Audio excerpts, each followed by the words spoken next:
Good morning, students. In last class, we have discussed about the accuracy of formula and some errors in the experiment.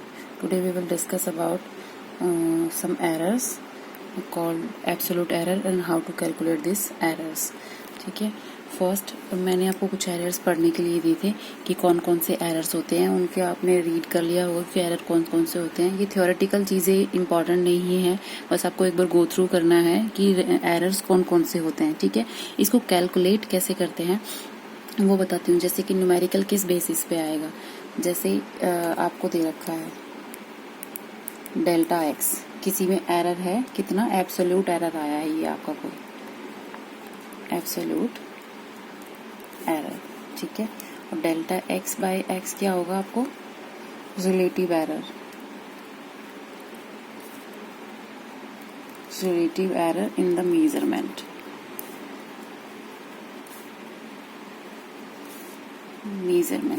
That means कि अगर question में आपको दे रखा होगा तो आपका एब्सोल्यूट एरर बताया जाएगा कि किसी क्वांटिटी में एब्सोल्यूट एरर क्या है, और वो क्वांटिटी आपको बता दी जाएगी कि वो एग्जैक्ट क्वांटिटी क्या है. तो उन दोनों का जो रेशो होगा, मतलब एब्सोल्यूट एरर का और जो एग्जैक्ट क्वांटिटी है उसका, उसको हम बोलेंगे relative error in the measurement. ठीक है. ये हमें खुद से निकालना पड़ेगा, ये दिया हुआ नहीं होगा, सिर्फ ये दिया होगा, क्वांटिटी दी होगी.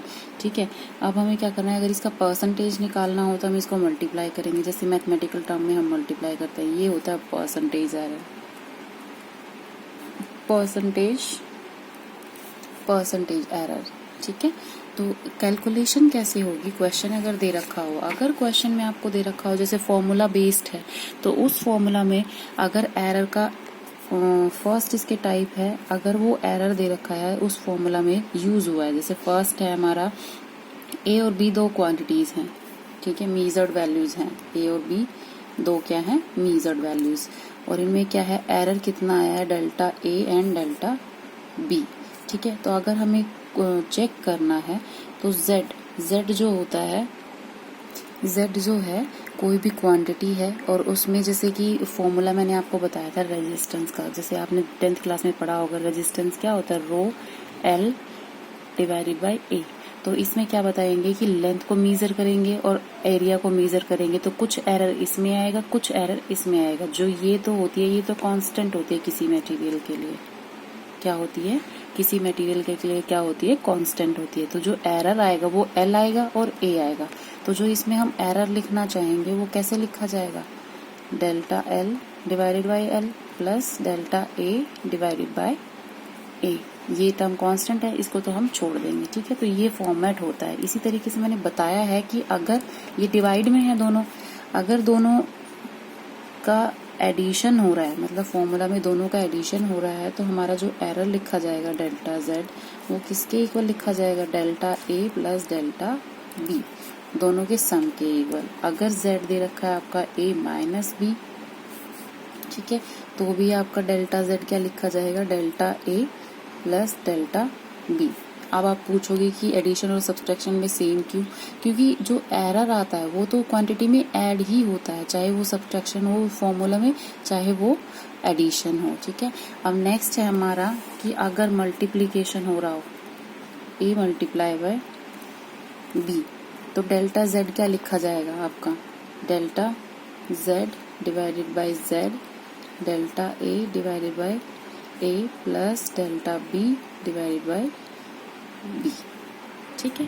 हम एडिशन में और सब्सट्रैक्शन में तो क्या कर सकते हैं, सीधा इनका एरर को ही सब्स्टिट्यूट कर सकते हैं, जो इनमें एरर कैलकुलेटेड वैल्यू आई है एरर की. ठीक है. Delta A plus delta B, delta A plus delta B subtraction के केस में भी. मल्टीप्लीकेशन के केस में क्या होता है, हमें रिलेटिव लेना पड़ता है.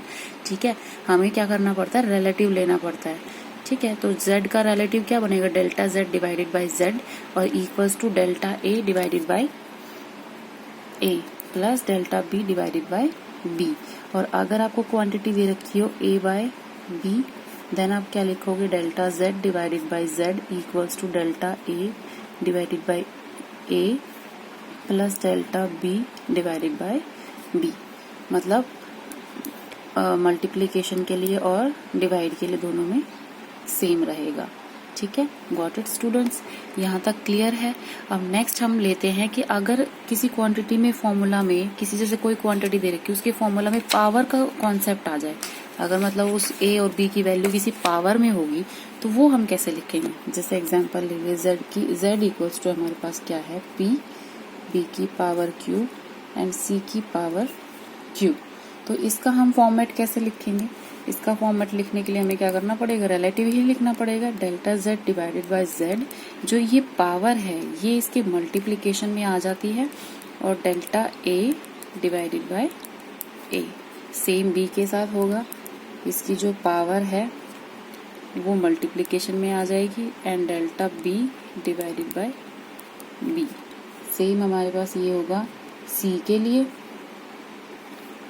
सेम हमारे पास क्या होगा सी के लिए, सी की पावर हमारे पास क्यू, सॉरी इसकी आर है, क्यू ले लो कोई दिक्कत नहीं है, इसकी पावर अगर आर है तो delta C divided by C.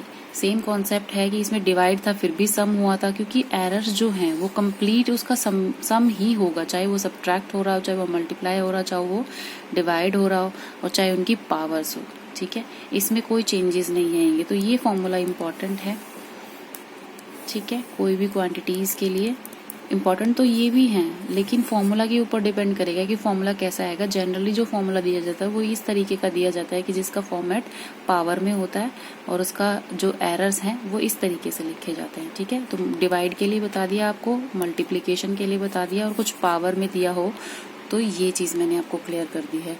Next हमारा टॉपिक है सिग्निफिकेंट फिगर्स।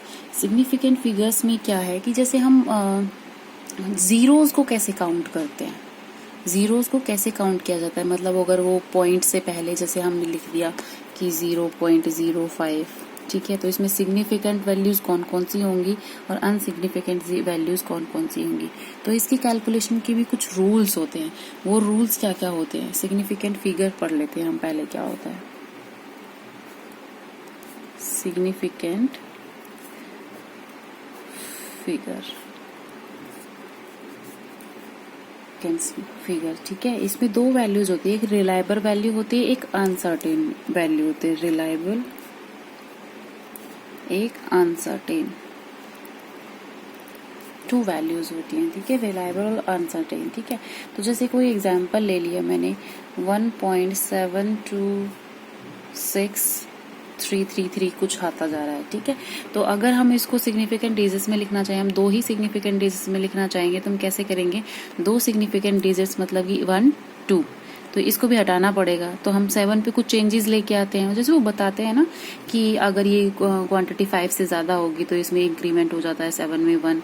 तो इस तरीके से हमारे पास रिलायबल वैल्यूज क्या है यहाँ पर 2, और अनसर्टेन क्या है, इसको छोड़ दो, अनसर्टेन वैल्यू क्या है हमारे पास, दो वैल्यूज तो रिलायबल हैं 1 एंड 7, और एक वैल्यू क्या है अनसर्टेन जो कि है 2, ठीक है।